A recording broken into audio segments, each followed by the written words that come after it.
Doutor Roberto Navarro, nosso nutrólogo, bem-vindo. E a nossa Nutri-chefe, Malu Lobo, bem-vinda. Muito obrigada. E aí, gente, tudo bem? Piscamos, 15 dias se passaram, você já tô aqui de novo, assim que é bom, né? É nóis, estamos juntos. Ai, como eu tenho bom humor no domingo à noite, quando eu pego ali já as minhas coisas e montando já algumas coisas para nossa pauta de hoje, eu falo, é a dupla que está comigo para começar a semana. Faz diferença, viu? Faz diferença, porque vocês são muito especiais, porque o conteúdo é muito, a troca é muito boa, né, Obrigado. gente? Então, sempre honrado em estar aqui, né? Casal aqui de quase 12 anos de programa, 11 no mínimo. Que coisa boa. Pois é, e dos 12 anos vem aí, hein, gente? Piscamos verdade. e também daqui a pouco 12 anos de Você Bonita.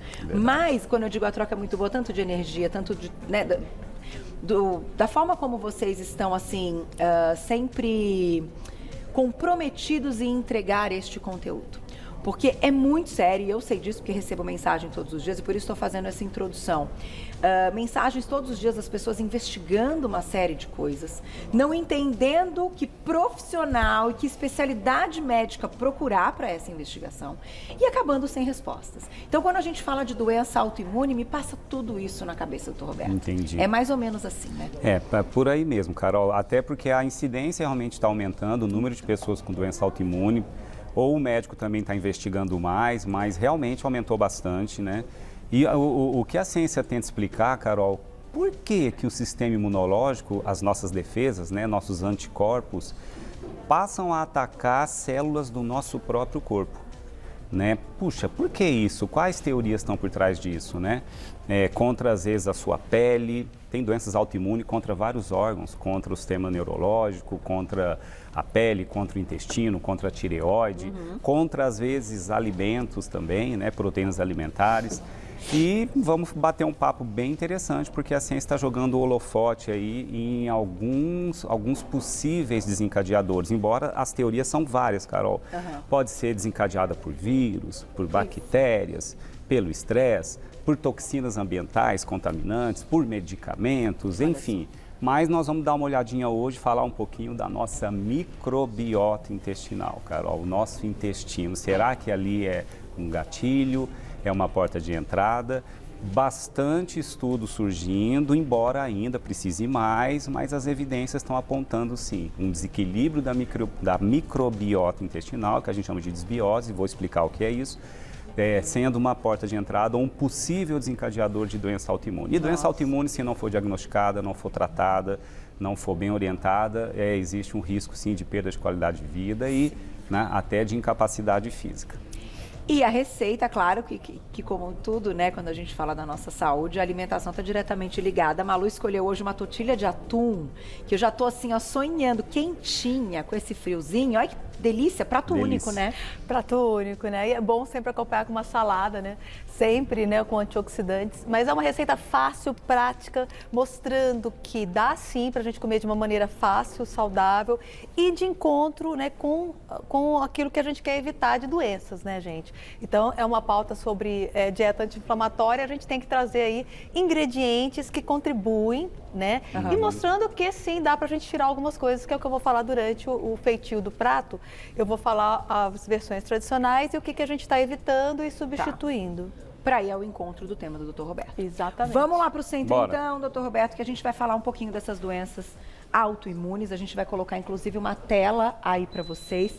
Eu vou ler todas, né, Dr. Roberto? E aí depois você vai contando um pouquinho. Cada uma ocorre em determinada parte, né, do nosso corpo, do nosso organismo, mas o conceito é o mesmo. É quando o corpo ataca o próprio corpo, Exatamente, certo? e são muitas doenças autoimunes, Carol, difícil falar de todas, são muitas. Eu peguei as mais frequentes, aquelas que a gente vê uma incidência maior na população. Então, né? A doença celíaca, que é a produção de anticorpos contra o glúten, que é uma proteína encontrada no trigo, na cevada, é uma proteína encontrada em alguns alimentos, e a doença celíaca é uma confusão do sistema imunológico, anticorpos atacando o glúten ali na portinha de entrada, já logo no intestino. É um quadro bem agressivo, geralmente leva, às vezes, a desnutrição, porque muita cólica, diarreia sanguinolenta, uma desnutrição progressiva. E se não houver um diagnóstico correto, o paciente sofre um bocado. Às vezes leva um tempo de diagnóstico, não se suspeita que aquela dor, aquela cólica pode ser pelo glúten. Mas uma vez diagnosticado, o tratamento é a exclusão do glúten e nunca mais, infelizmente, poder comer. E medicação, assim, nem todas envolvem, né? O que precisa tratar? A doença celíaca você desinflama o intestino, um pouquinho para cá, desinflama o intestino com a retirada do próprio glúten. Retirei o glúten, tá? O intestino desinflama. Tá. Então não precisa entrar com medicamento. Às vezes, né, num quadro agudo, inicial, tem alguns medicamentos. Você pode usar alguns imunossupressores, raro na doença celíaca, geralmente tirou o glúten, tudo funciona, volta à normalidade. Aí tem que cuidar dessa microbiota depois, né, com probiótico, com restauradores da mucosa intestinal, mas geralmente não exige um medicamento específico, não. Tá? É mesmo a retirada do glúten. A tireoidite de Hashimoto, Carol, eu acho que sem dúvida é uma epidemia, que é a produção de anticorpos contra a sua própria tireoide.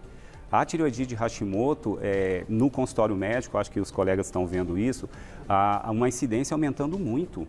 Né? Será que tem algum fator ambiental? Né? Se questiona se a gente está utilizando muita química, né? Os fluoretos, os brometos, os halógenos, mercúrio, que estão no peixe, estão nos agrotóxicos, trazendo uma confusão do sistema imunológico contra a tireoide. E é tratável, sim, uma vez detectado, se faz a reposição do hormônio tireoidiano, tá? E o problema fica solucionado. Depois nós vamos falar de alguns detalhezinhos na alimentação, tá, gente? E às vezes tem coisa que pode ser associada também, sim, né, Torberto? sim, uma pessoa apresentar mais de uma doença autoimune, isso não é tão incomum, Não né? é, por exemplo, quem tem doença celíaca, uma parte acaba desenvolvendo tireoidite de Hashimoto. Né? Então, quem tem doença autoimune precisa ficar de olho em desencadear outras. Isso é verdade, Carol. Precisa acompanhar de perto. Às vezes começa com Hashimoto e desenvolve uma doença celíaca ou vice-versa. Olha só. Né? Então, elas podem se associar, sim. E se tiver histórico familiar, ficar mais de olho ainda, tá?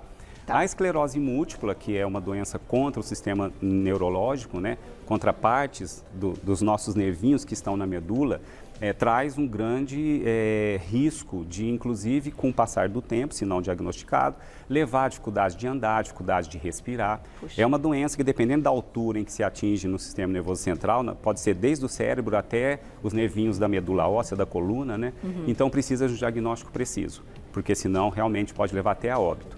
Doutor. Mais uma vez diagnosticada, tem tratamento. Esse, às vezes, com imunossupressor mesmo, com medicamento. Todas elas vão ter sintomas e queixas, certo? Todos, okay. Sem dúvida. Então, sem dúvida. Assim, obviamente que a gente não pode generalizar, mas a gente pode encontrar, então, um grupo ali de pessoas que, em algum momento, fazendo check-up, você já vai falar dos exames que são necessários, e encontraram sem ainda terem sentido qualquer coisa mudando ali o seu dia a dia. Mas a grande maioria investiga após um primeiro sintoma. Sim. E o sintoma, às vezes, é sutil, né?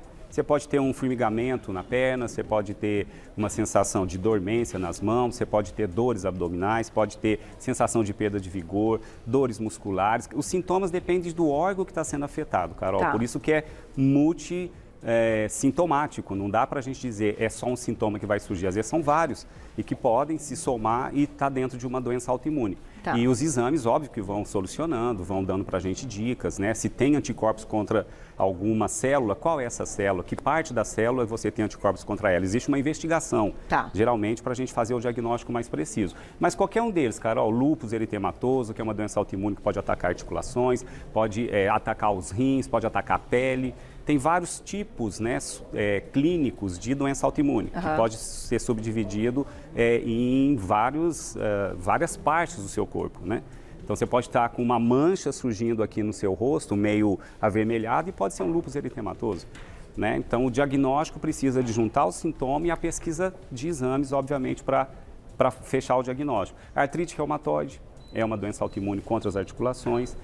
Pode atacar o rim também, é uma doença grave, né? Precisa de um diagnóstico rápido para poder ter qualidade de vida e tem tratamento. Todos têm tratamento, viu, Carol? Eu vou falar onde entra a questão alimentar, mas existem, às vezes, tratamentos específicos, com medicamentos específicos, que eu acho que não é o porquê dessa pauta, falar do medicamento, falar onde entra aí a alimentação, me protegendo ou até piorando. Vitiligo, que é aquelas manchinhas brancas, é uma doença autoimune também. O diabetes do tipo 1 é uma doença autoimune, que é aquela que anticorpos atacam o pâncreas e deixa de produzir insulina. E você passa a ter uma não produção de insulina e se torna diabético. Aí o tratamento é a reposição também da insulina. E, e no intestino, não podia deixar de citar, porque tem algumas doenças autoimunes contra o intestino, doença de Crohn, retocolite ulcerativa, que também são todas autoimunes e podem atacar o seu intestino, causando desnutrição, não absorção de nutrientes, diarreias extremamente agressivas, e todas elas precisam do diagnóstico, o tratamento e adequação alimentar, Carol, que eu acho que é o que a gente pode falar com um pouquinho mais de detalhe. Vamos voltar para a mesa. Então, Bora. Psoríase também, né? Psoríase também. Psoríase também. A gente vai voltar para a mesa? Tá. Doutor Roberto, então vamos lá. A investigação, obviamente, começa, né, clinicamente, né, numa suspeita do médico de que algo pode estar envolvendo uma doença autoimune. Mas, hoje, os exames complementares, neste caso específico de doenças autoimunes, são extremamente importantes. É ali um resultado, muitas vezes, né, apresentado, que é o que vai fechar um diagnóstico. Porque, gente, pensem. Queixa, as coisas se confundem com uma série de coisas. Então, aí, exames de imagem podem ser interessantes, mas, pensando em doença autoimune, eu queria entender até que ponto, então, os exames complementares, aqueles, então, de sangue, vão dar essa resposta final para o médico. O grande desafio é esse, Carol, porque existe uma janela entre os sintomas surgirem. Janela é um tempo que depois os anticorpos passam a ser achados no exame de sangue. Entendi. Às vezes, no início de uma doença autoimune, os sintomas já estão ali aparecendo e a gente pede os exames, marcadores inflamatórios, por exemplo, que vêm totalmente normal. Com o passar do tempo, eu acho que outros médicos já passaram por isso. Eu tenho vários pacientes que são celíacos e que levaram, às vezes, 1 ano para o diagnóstico. Puxa vida. Tinham dores abdominais, cólicas, né, desconforto. Ah, não, mas isso aí deve ser... Aí tira um alimento sem saber se é verdadeiro ou não. Toma um remedinho para tirar a dor. Então, existe esse desafio, Carol. E detalhe, tem alguns tipos de artrites reumatoides, que são contra as articulações, chamadas de soro negativa. O que é isso? O sintoma é característico, a doença existe e no sangue não dá nada. Sério? É raro acontecer isso, Por mas isso o médico fica maluco. É um desafio. E quando você fala fechar diagnóstico, Carol, que eu gostei desse termo, é quando o médico tem certeza que aquele diagnóstico está correto. Mas aí você tem a presença dos anticorpos específicos. Tá. Então, anticorpos específicos contra as articulações, contra algumas células específicas, típicas do lúpus eritematoso. Anticorpos específicos contra a tireoide. Tá. Anticorpos específicos contra o glúten, que é o anticorpo antigliadina. Aí o médico vai fechando o diagnóstico. Ó, esse anticorpo específico que foi achado no teu sangue é diagnóstico de tal doença autoimune. Aí o diagnóstico é fechado, ou seja, conseguimos concluir. Dali para frente se inicia toda a abordagem terapêutica. Né? Até lá há, então, uma suspeita e aí algumas conduções, né, de acordo com cada suspeita. Sim. Então, doutor Roberto, vamos colocar já a perguntinha do público, já tem pronta, né, Glaucio? Depois a gente vai começar a falar da questão inflamatória dessas doenças. Sim. Mari, querida, um beijo, obrigada. Eu tenho dores na altura do intestino. Já fui a gastro e nada foi detectado. Tenho intolerância à lactose, gastrite e refluxo. Será que pode ser uma doença autoimune? Como identificar? A Mari, né? Bom, Mari, eu acredito que o seu gastro, se ele aprofundou a investigação, né? Você tem os exames de sangue, que podem mostrar alguns dados, alguns anticorpos positivos. Isso, geralmente, às vezes não faz isso numa primeira consulta, porque se você tem uma gastrite, tem um refluxo, faz uma endoscopia, apareceu lá o estômago meio vermelhinho, uma gastrite, começa o tratamento para isso. Tá. Mas toda persistência de sintomas, como a Mari falou, tem uma dor abdominal, já fui no gastro e descartou uma doença autoimune, ou está nessa janela onde não existem anticorpos ainda positivos, ou ainda não se fez o diagnóstico. Pode ser que não tenha pedido todos os exames necessários. Mas toda persistência de desconforto abdominal tem que ser investigado. E às vezes não é uma doença autoimune, mas pode ser uma síndrome do intestino irritável, que não é uma doença autoimune. Pode ter uma alteração da microbiota, uma desbiose, que também pode ser desconfortável. Intolerância à lactose, então evitar a lactose. Tem pacientes que têm intestino irritável e não toleram um tipo de fibra, alguns tipos de fibra, que são alguns alimentos que a gente classifica por food maps, alimentos que tem que tirar do dia a dia ou evitar para não piorar a dor. Então, é um desafio, Carol, é um desafio, porque para a gente fechar o diagnóstico tem que ter a confirmação de exames. Tem que ter, e nem sempre eles estão já alterados, né? Doutor Roberto, todas essas doenças autoimunes, elas são inflamatórias. Sim. Então, a ideia de uma dieta anti-inflamatória faz parte do controle de crises, enfim, de momentos difíceis aí, né, para quem tem o diagnóstico? Sim, sim. Ainda mais para nós nutrólogos, isso é fundamental. Né? Até antes da nutrologia existir como especialidade, se subestimava isso, né? Não precisa, não existe dieta anti-inflamatória. Existe sim, gente. A cascata, todo ataque de anticorpos contra um tecido vai ter uma inflamação ali. Uhum. Então, o que seria uma dieta inflamatória? No caso que a doença autoimune é contra o alimento, tá claro que aquele alimento contra o glúten, por exemplo, você vai excluir o glúten, acabou. Mas o que é uma dieta pró-inflamatória, né? O sistema imunológico, ele utiliza de alguns nutrientes que nós ingerimos pelos alimentos. Tem alguns ácidos graxos que vêm das gorduras, que entram na resposta anti-inflamatória ou na resposta inflamatória. Então, resumindo, uma dieta pró-inflamatória, ela é muito rica em ultraprocessados, alimentos em saquinhos, cheios de conservante, cheios de corante. O açúcar em excesso, uma dieta muito rica em açúcar, ela é pró-inflamatória. Uma dieta muito rica em gordura animal, né? A gente acha que exclui o carbo, o resto está ok. Não, a gordura saturada de origem animal, ela tem um tipo de ácido graxo, chamado ácido araquidônico, que pode se transformar em resposta inflamatória, piorar uma inflamação. Então, o que é uma dieta pró-inflamatória? Muito exagerada em gordura animal, rica em açúcar, rica em ultraprocessados, pobre em fibras, não usa fibra, não tem salada no prato, não tem folhas, não tem antioxidantes. Uma dieta anti-inflamatória rica em antioxidantes e vitamina E, selênio, vitamina C. As cores dos alimentos, né? Vários flavonoides, compostos bioativos de alimentos, principalmente do reino vegetal. Ela não é à base de açúcar nem de farinha branca, uma dieta anti-inflamatória, rica em ômega 3, rica em curcumina, em quercetina, que são encontrados em vegetais. Então, a gente consegue equacionar isso dentro de uma estratégia alimentar, sim, colocando mais alimentos anti-inflamatórios do que pró-inflamatórios. Que é impressionante mesmo, né? Assim, a gente vê muita receita, né? O pessoal, assim, sabe, tipo, querendo ser mais saudável, só que você vê que elas são muito ricas em carboidratos refinados.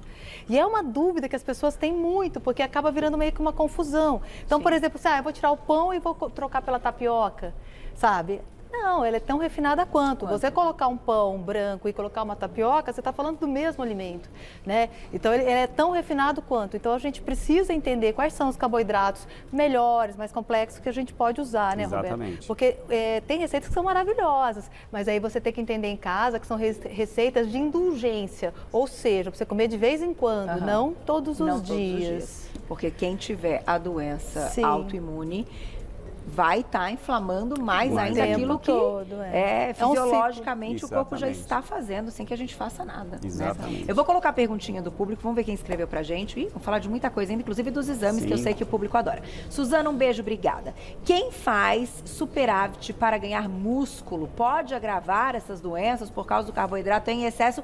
Nós vamos pra... Ai, que pergunta legal, Suzana. Beijo pra você. Eu adoro o público inteligente do Você Bonita, é bom, né? Começamos a segunda muito bem. Então, a gente vai para as dicas e volta daqui a pouquinho, tanto com a receita da Malu, que vai ao encontro, então, de uma dieta anti-inflamatória, também com as perguntinhas do público. Né, doutor Roberto? Perfeito. Não sai daí, vamos para as dicas, tô te esperando. De volta com o nosso Você Bonito. Hoje estamos falando de doenças autoimunes. Estamos falando aqui no nosso quadro super bacana e completo, Sabor e Saúde. Doutor Roberto Navarro, nosso nutrólogo, e nossa nutrichefe Malu Lobo. Já tem receitinha da Malu, uma tortilha de atum. Delícia para essa segunda-feira gelada. Mas antes do intervalo, a gente deixou essa perguntinha da Suzana que eu achei o máximo. Quem faz superávit para ganhar músculo pode agravar, então, essas doenças por causa do carboidrato em excesso? Fala um pouquinho, inclusive, desse tipo de estratégia, doutor Roberto. Depende do carboidrato, viu, Suzana? Senão a gente generaliza carboidrato como um alimento do mal. Não é. Depende de qual carboidrato a gente está falando. O carboidrato, que seriam as farinhas refinadas, os açúcares simples, a frutose em alta concentração, em docinhos, geleinhas, esses carboidratos, eles vão sim aumentar uma resposta inflamatória.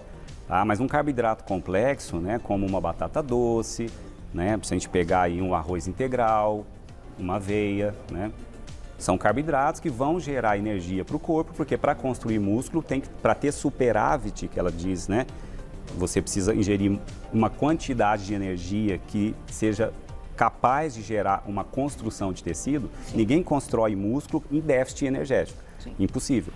Então, precisa do carboidrato como estratégia, sem dúvida, mas bons carboidratos. Arroz integral, nada de farinha branca, nada de açúcar, de adição, né?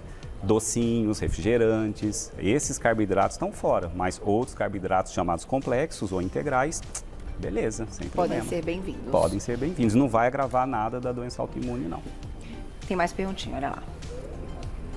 Obrigada, Flavinha. Um beijo. Quais alimentos melhoram o nosso sistema autoimune? Tenho duas. A doença de Hashimoto e a artrite de células gigantes. É verdade, Flavinha me escreve bastante, né? Um beijo para você lá no meu direct e ela comentou dessas doenças autoimunes uma vez. O que a gente hoje está estudando também, Carol, um pouco da genética, né? Hoje, como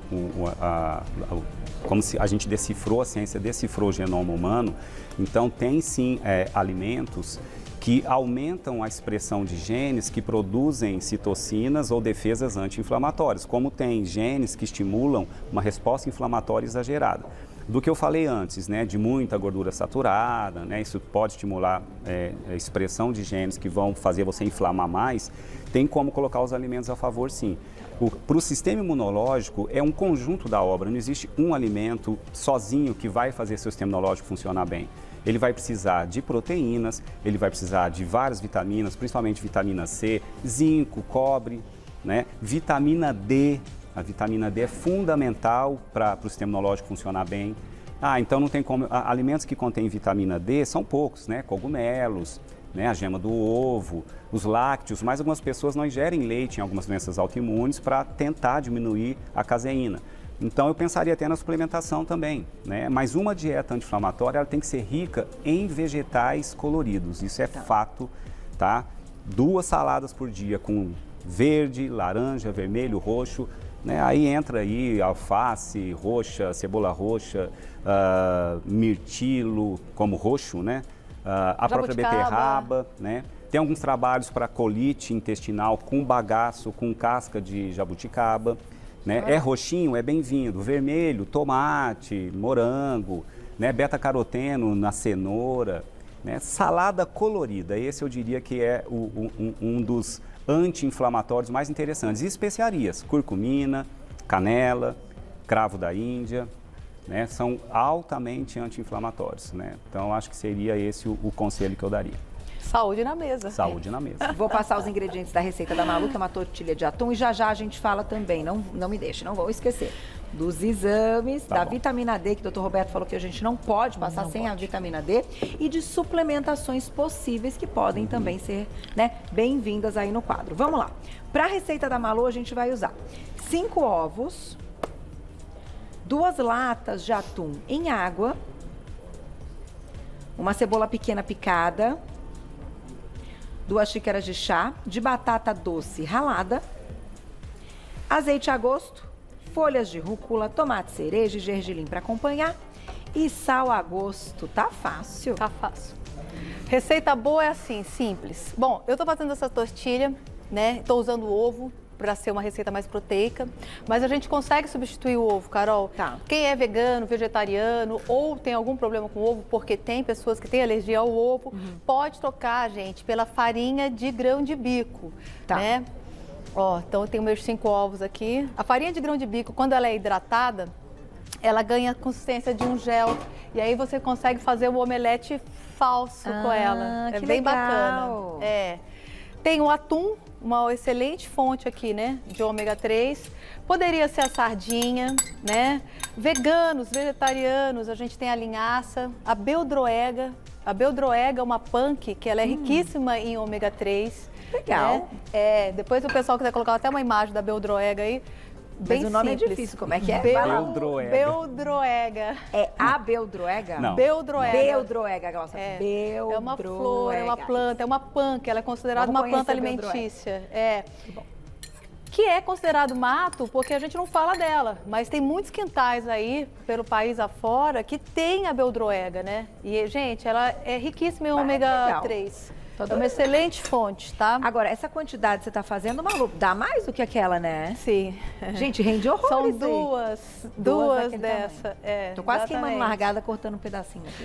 Então, eu coloquei aqui minha batata doce cozida, Tá. Ou cozida, desculpa. Tá Ralada. crua, ralada, tá? Mas poderia ser o inhame, por exemplo. Poderia ser uma cenoura, tá? Poderia ser uma abobrinha também. Ó, uma cebolinha aqui, picada. Eu adoro receitas que são só de mexer, gente. Só isso. Só. Aí o que acontece? Ó, uma pitadinha de sal. E aí nós vamos mexer, Carol. Ó, vou mexer. A base da tortilha é ter essa batata mesmo, né? Isso. Só que vai muito mais, vai a batata inglesa, né? Exato. Na versão original, ela é praticamente batata. Batata e gordura, né? Então, o que a gente está colocando aqui? Um pouco de proteína, exatamente para que a gente não tenha esse pico, né? Quando você come só o carboidrato, você tem um pico de insulina maior. Então, é sempre interessante que você equilibre a receita, né? Sim. Então, você vai colocar sempre o quê?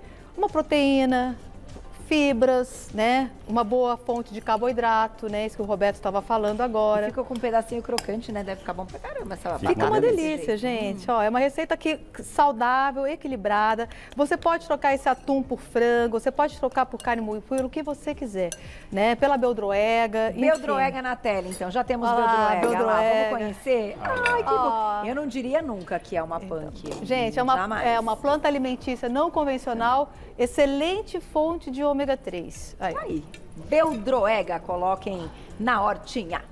Ó, vou dar uma pinceladinha aqui. E aí, gente, ó, eu venho aqui com a minha massa, só uma olhadinha como é que ela vai ficar. Ó, ela fica firminha, tá vendo? Ó, Aqui. vê se tu consegue ver. Vamos ver se o Toninho mostra aqui. Ó lá, Toninho. Ó, tá vendo, gente? Ó como é que ela fica, ó. Ai, rapidinho, né? Ó, tá vendo? Fica pronto. Pode ser sardinha, pode ser o que você quiser. Deixa eu aumentar o fogo aqui. Não vai nem fermento, né? Não, não há necessidade, Carolzinha. E aí, gente, em casa você vai fazer aí do tamanho que você quer, tá? Pode fazer menorzinha, como eu fiz ali. No forno dá certo? No forno também dá certo, Carol. Apesar que assim é fácil, né? Sim. Já nós vamos cortar um pedacinho, doutor Roberto. Isso é um pré-treino também. Um ué. aperitivo. Ah, é um belo pré-treino, É um né? pré-treino. Sim. Proteína e bom carboidrato. Verdade. Ou até um pós, né? Ó, deixa eu aumentar aqui um pouquinho. Minha frigideira já estava quente, né? Importante, ela tá um pouquinho quente. Vou dar uma tampada e aí ela vai começar a ficar pronta. Eu vou lá e viro. A gente vai Rapidinho. acompanhar. Então vou Exatamente. lá Tá bom. e já volto. Mandem perguntinhas no @VocêBonitaTV. Na volta a gente vai falar então dessa investigação e dos exames que podem nos ajudar, doutor Roberto. Perfeito. Porque eu acho que isso dá uma orientada muito legal no pessoal de casa, né? Mas aí. vamos lá. Vamos colocar perguntinhas do público ou seguimos aqui? Doutor Roberto, vamos falar. Para culinária, é verdade. Quero ver como é que tá o Só pratinho virar, da- vamos só virar. Achei que não estava no ponto de virar ainda, Glaucia. Não, eu também achei que não tava, mas ela foi aqui, ó. Deu tempo. Vou colocar aqui, ó, Ó. devagar, né? Gente, esse é aquele momento que vocês sabem, né? Entendi. Malu. Malu. Ai, gente, eu tenho sempre um pânico disso, vai. Pera lá. 1, 2, 3 e... Ai. Oh! Palmas! Aê! Pouquinho pra lá, pra cá, mas ó. Tem, né, vamos dizer assim. Fazer aquele... Ó, É, seu jeitinho. ó. E aí, gente, ó, você dá aquela, ó, com a colher aqui, muito delicadamente, ó. Ai, que bonito que Ó, fica. isso. Rende bastante um E aí ela vai custo dourar dos dois lados para você poder servir, tá? Show. É uma receita, gente, que assim, você pode deixar ela preparada e deixar ela na geladeira, tá? E deixar para preparar somente na hora que você for comer. Por quê? Ou até, sei lá, você fez para almoço, fez uma quantidade maior e vai comer no jantar também. Porque ela não congela, tá? Essa receita não congela. Por causa dos ovos? Por causa dos ovos, a batata, ela não fica numa textura boa. Mas você pode preparar duas, como eu vou fazer aqui, e aí você fazer uma no almoço e esquentar no forno depois no jantar. Comeria até no café da manhã. Sim, que delícia! Super, super. Daqui a super. pouquinho a gente acompanha a outra, né? Isso. Vamos então para a perguntinha já, ou doutor Roberto, perguntinha do público. Daí a gente já vai falar dos exames Tá bom. importantes. Quem escreveu pra gente? Ju, obrigada, um beijo. Em relação à doença de Crohn, o que o doutor orienta, né, em relação à alimentação? Bom, a doença de Crohn, ela pode levar a algumas alterações na absorção, né, de nutrientes. Então, o paciente precisa de uma intervenção de tratamentos mesmo, né, para poder desinflamar. o intestino. Geralmente a gente precisa de uma alimentação com bastante nutrientes. Então tem que ser, se o paciente estiver desnutrindo, tem que ser uma alimentação hipercalórica e com bastante proteína também.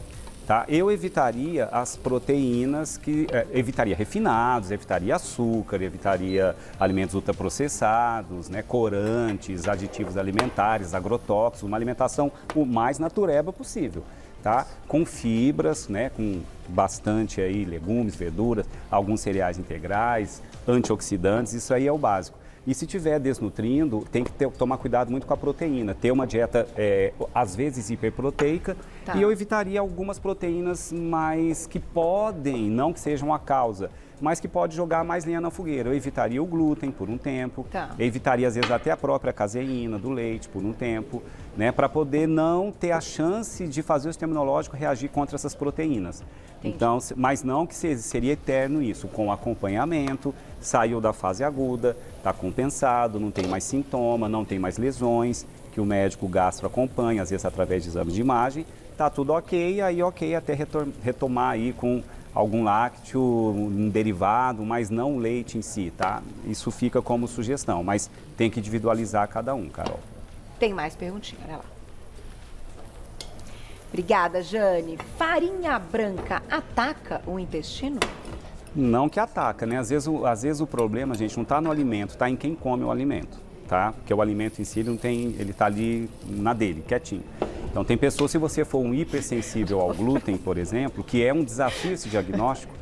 O que é o hipersensível ao glúten? Ele não é celíaco verdadeiramente, os exames não apontam nada, mas ele se sente desconfortável quando ingere o glúten, que seria a farinha branca de trigo, o glúten, Na né? prática. Então, isso acaba podendo trazer para quem tem hipersensibilidade ao glúten um desconforto com a farinha branca, tá? Mas toda farinha branca ela vai levar um pico de glicose no sangue, uma liberação excessiva de insulina, a glicose excessiva no sangue, né? Nem propriamente só a insulina, mas a glicose que vem da farinha branca, né? Que vai ser transformada em açúcar no sangue, esse excesso de glicose pode inflamar um pouquinho a parede dos vasos sanguíneos, que a gente chama de glicação das proteínas. Tá. Então, acho que farinha branca não que seja, vai atacar, tá? Mas pode piorar um quadro de desconforto intestinal e para quem tem susceptibilidade ao glúten, no caso, né?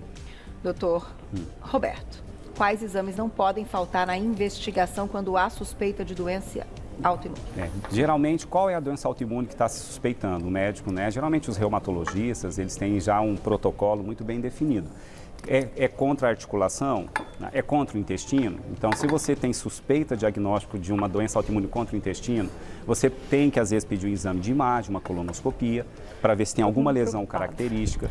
Se tiver aquela lesão característica daquela doença, às vezes, fazer uma biópsia, para poder saber se bate com o diagnóstico. Tá. Exames de sangue, para poder dosar o anticorpo específico contra a doença específica. E hoje já está bem mais protocolado isso, Carol. Tem anticorpos que são inespecíficos, que você dosa no sangue, vem lá elevado, mas ele não é contra um tecido específico, ele pode estar atacando vários.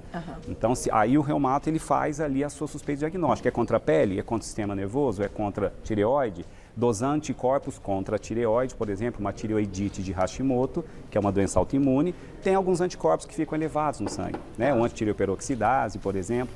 Então, o médico ele vai direcionando. Então, exames de sangue, pode ser necessário exames de imagem. Às vezes, sem eles, o médico fica meio na dúvida. Não é um diagnóstico clínico só, eu tenho certeza que ele tem artrite reumatoide. Não, precisa de ter o quadro específico e os exames específicos que se alteram. Aí, com o tratamento correto, geralmente tudo normaliza e o paciente sai da zona de risco, né? Deficiência de vitamina D pode estar associado ou ao aparecimento do quadro ou agravar, né? Enfim, os momentos que a doença está ali se manifestando? Sim, pode. Então, a primeira coisa é avaliar os níveis de vitamina D no sangue. Se tiverem deficientes, tem que tratar, porque aí você tem que repor a vitamina D em doses às vezes mais altas. Que, aliás, são os dados da última década, Carol, que agora, para a doença autoimune, a gente está levando em consideração. Que antes não se falava disso. Então, deficiência de vitamina D pode ser uma causa de doença autoimune? Pode ter sido gatilho? Pode. E não tem como não falar da microbiota, Carol, do nosso intestino. Se você tem uma microbiota alterada, disbiótica, que é uma alteração, por que a gente tem uma desbiose intestinal? Pode ser por estresse, pode ser por padrão alimentar inadequado, excesso de açúcar, excesso de farinhas refinadas, excesso de agrotóxicos. Uma dieta muito rica em gordura animal também não é legal, pode alterar um pouco a microbiota. A gente vai manter uma microbiota saudável com uma dieta rica em fibras, rica em vegetais, com proteínas mais magras, né, com carboidratos mais complexos. Aí a coisa flui bem. Então, a gente não pode deixar de investigar disbiose. Hoje tem exames que avaliam isso, Carol, tá? Pela análise das fezes, e tem exames de sangue também que analisam níveis de vitamina D. Isso é muito simples. Se tiver com deficiência, fazer a reposição. Tem que corrigir. Tem que corrigir. Olha, eu vou dizer um negócio para vocês. Olha o tamanho do meu. E o do Dr. Roberto. Tá de dieta, Dr. Roberto? Carolzinha, ainda tem mais um. Tem mais, olha, ó. Eu acho que tá meu. dieta. Não, mas é que Malu sabe que eu amo muito eu sei. as receitas dela. E aí, ai, Glaucia, ela ai. simplesmente botou o prato inteiro pra mim. E eu vou dizer que está divino. Com a rúcula ainda por cima, com o tomatinho quentinho, com esse frio. Ai, que gostoso.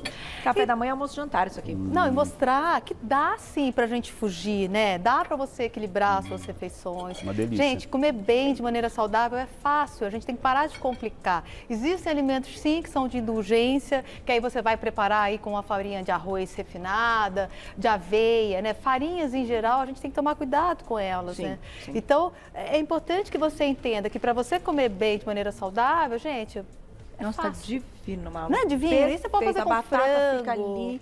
Tudo Uma bem delícia. E são só equilibrado. 2 xícaras de batata, é muito pouco, sabe? É bem Sem equilibrada dúvida, essa sem receita. dúvida. E né? rende muito, o Rende custo é baixo. bastante, Ó, exato. tem que fazer. Tem mais perguntinha. Quem Bora escreveu lá. pra gente na tela, olha lá. Obrigada, Silvia, um beijo. Estou com uma dor na região pélvica. Quando fico muito tempo sentada, ando, meus exames Roberto não vai ginecológicos comer. sempre estão bons. Pode ser intestino? Silvia, também pode ser, mas tô achando que é mais ortopédico, hein? Porque dor que altera com posição, quando senta, quando anda, quando levanta. Tem alguns quadros de difícil diagnóstico na região pélvica, né? Tem alterações, inflamações de algumas articulações da bacia, que são raras. Então, o que chama atenção é que piora quando muda de posição. Quando é intestino, não é a posição que vai alterar. Você vai ter um quadro mais específico, alteração do hábito intestinal, né? Então, pode ser intestino? Pode, mas isso os exames vão diferenciando. O diagnóstico diferencial está na mão do médico. Qual exame ele pede para diferenciar? É do intestino? Tais exames. Não, é a parte ortopédica? Outros exames. Então, às vezes, tem que investigar, porque senão fica rodando de médico em médico. Dor em região abdominal baixa ou pélvica, tem várias causas. Precisa investigar Pode ser até direitinho. bexiga. Pode, né? pode. ser. Pode. Alguma questão Também. até ligada à infecção urinária. não Também, sei. também. Doutor Roberto, como é um clássico das minhas entrevistas, a atividade física tem impacto no controle de doenças autoimunes? Quando você tem uma doença autoimune contra alguma articulação, tem que ter a orientação do profissional para saber qual movimento pode ser feito. Mas, Ok. sem dúvida, a atividade física é fundamental para a qualidade de vida, para o controle do peso, para melhorar a mobilidade. Então, raramente hoje, Carol, você vai escutar de um profissional de saúde que é proibido fazer atividade física, ou que não faz, não vai piorar o teu quadro. Até pacientes cardíacos, né, que antigamente infartavam, falavam, vai ficar em repouso, não pode sair da cama. Hoje a reabilitação passa por volta à atividade, óbvio, com orientação do fisioterapeuta, né? Tem toda uma estratégia, mas é recomendada a atividade física para a qualidade de vida, mobilidade e inclusive funcionamento intestinal. O sedentarismo está por trás de muitas doenças, pode ter certeza. Então, atividade física sempre, Que bom, com já orientação profissional. Daqui Dá a pouco tem preguiça, um dá, mas tem treinão, que fazer, ó, os né? meninos estão aí, ó. André e Dinei, daqui a pouco tem um treinão deles militar com foco em perda de peso. Vocês não podem perder, vamos esquentar aí o corpinho, né? Perfeito. Suplementação pode ser também adequada, Também, dependendo, né? ômega 3, curcumina, quercetina, resveratrol, né, o gingerol do gengibre, óbvio, tem que entender a individualidade, quem tem intolerância ou não, mas alimentos que contêm princípios ativos anti-inflamatórios, essa suplementação que eu citei é muito bem-vinda, além da alimentação correta também, sem dúvida. Comer é muito bom, né? É muito bom. Tem perguntinha do público, vamos lá? Obrigada, Vilma, um beijo. O nível da intolerância, a nível da intolerância, é possível diagnosticar pelo teste de alergia? É possível. O grande desafio, Carol, o que é uma alergia alimentar? O que é uma má digestão, que não é uma alergia? Você tem intolerância à lactose, que digere mal a lactose, não é alergia ao leite. Alergia ao leite é alergia à proteína do leite, à caseína. Então, e a hipersensibilidade alimentar chamada tardia, que é mediada por alguns anticorpos específicos, ainda fica um desafio ainda maior. Mas se a gente suspeita de alergia, tem testes alérgicos. Se a gente suspeita de má digestibilidade, intolerância pela digestão, tem exames que comprovam. E se você tem hipersensibilidade ou uma intolerância por algo chamada tardia, que é uma manifestação clínica que não é de imediato. A alergia, você comeu o alimento, meia hora depois está tendo alergia. Aquele quadro, seja pele, seja espirro, seja falta de ar, mas tem uma manifestação muito rápida. A intolerância ou hipersensibilidade alimentar dita tardia, os sintomas podem surgir até 4 dias depois e ficam confusos. E tem exames que hoje já estão dando para a gente uma noção se você tem hipersensibilidade também a alguma proteína alimentar. Então, investigar hoje está mais fácil. A gente consegue subir mais degraus do que talvez há 20, 30 anos atrás. Está ficando menos desafiador. Vamos fechar com essa? Gente, o negócio tá bom demais aqui, estamos comendo tudo. Olha lá. Aproveitem. Cibele, obrigada, um beijo. Tenho esclerodermia, certo? Esclerodermia. Mas meu exame não apresentou anticorpos específicos. Fui diagnosticada pela biópsia. Isso é normal? Às vezes tem anticorpos que não se positivam ou não são tão específicos para aquela doença. Esclerodermia é uma doença autoimune contra uma partezinha da pele. Às vezes a biópsia é que dá a característica da lesão. A biópsia é retirar um pedacinho, mandar para análise, aí tem uma lesão característica. Se tem envolvimento de pele, de vaso sanguíneo, se é uma vasculite. Então tem todo um diagnóstico por biópsia que esclarece para o médico que essa lesão é específica ou pode ser 90% de chance de ser essa doença X. Então, às vezes, os anticorpos nem sempre dão o diagnóstico. Às vezes, a biópsia é que complementa mesmo. É necessário em muitos casos. Perfeito, doutor Roberto. Que pauta linda, que receita maravilhosa. Eu não Murilo consigo vai parar de levar lá comer. pro meu camarim a cara dele. Não falamos sobre isso, mas numa próxima a gente discute a incidência maior em mulheres, não é, doutor Roberto? 3 vezes mais em mulheres do que em homens. 3 vezes mais. Nossa. Pode ter alguma coisa hormonal? É possível. Né? Mulherada, o negócio é um brincadeira, desafio. não. É um desafio, Quando mas eu é mais vi comum em mulher. 3 vezes mais, falei, meu Deus, e na prática, né, assim, que a gente conhece realmente. Principalmente Hashimoto. Tiro de Hashimoto em mulheres é 5 para 1, quase 8 para 1. 8 mulheres, um homem, proporção Eu só de 8 tenho para 1. amigas, homens, Eu tenho alguns mais- pacientes, mas são raros. O Léo, nosso filho, né? Também. O Léo, nosso filho, tem. Tem Hashimoto também. Hashimoto. É.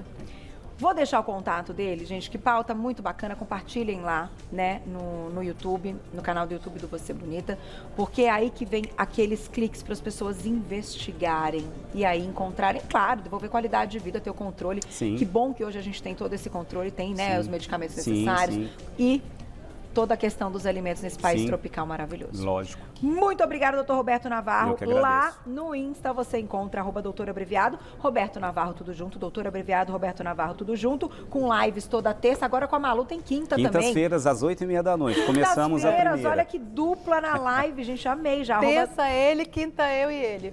Doutor abreviado, Roberto Navarro, o site, doutorrobertonavarro.com.br e a nossa NutriChef Malu Lobo tá lá no Insta também, @NutriChef Malu Lobo, tudo junto, Bora, gente. NutriChef Malu Lobo, vocês já encontram todo o trabalho nutrasaúdenacozinha.com.br.